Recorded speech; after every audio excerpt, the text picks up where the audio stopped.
Beylik postu, merhamet postu değil. Haine merhamet eden, mazluma ihanet eder.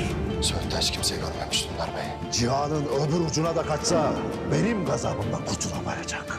Senin kötülüğünü isteseydik o zehiri sana hiç vermeyebilirdik Osman Bey. Öldüğün gün bayramımız olacak emmi. Gayrı bedelini ödeteceğiz.